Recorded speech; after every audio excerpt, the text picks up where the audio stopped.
দীর্ঘদিন যাবৎ আমাদের আইএসটিতে দেখা গেছে আপনার মাদক চলতো, তারপর বিভিন্ন রকম অরাজকতা চলতো, ডাইনিংয়ের ব্যাপারে, তারপর ক্যাম্পাস ভিত্তিক অনেক ঝামেলা করতো যারা লিড দিত। এখন আমরা এর বিরুদ্ধে যখন দাঁড়াই, ক্যাম্পাসের টিচাররাও তাদের বিরুদ্ধে দাঁড়াইছে, তারাও তাদের বিরুদ্ধে অ্যাকশন নিছে, কিন্তু তারা এখন পর্যন্ত কোনো ইয়ে করতে পারেনি। আর তারা করছে কি, আমাদের যখন আমরা তাদের বিরুদ্ধে দাঁড়াইছি তখন আমাদের উপরে অতর্কিত হামলা করছে ওই দিন রাতে।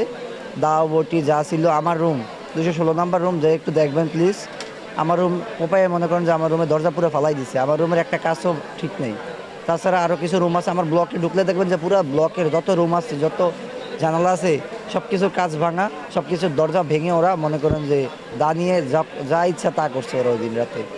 মেডিকেল এসে ভর্তি হয়েছি, ওরা তখন করছে কি, ওদের মতো ম্যান পাওয়ার সাজিয়ে জুনিয়রদেরকে ভয়ভীতি দেখাইয়া করছে কি, ক্যাম্পাসের সামনে আন্দোলন নিয়ে গেছে, যার প্রমাণ আমাদের কাছে কিছু আছে, যে জুনিয়রদেরকে ভয়ভীতি দেখে ক্যাম্পাসের সামনে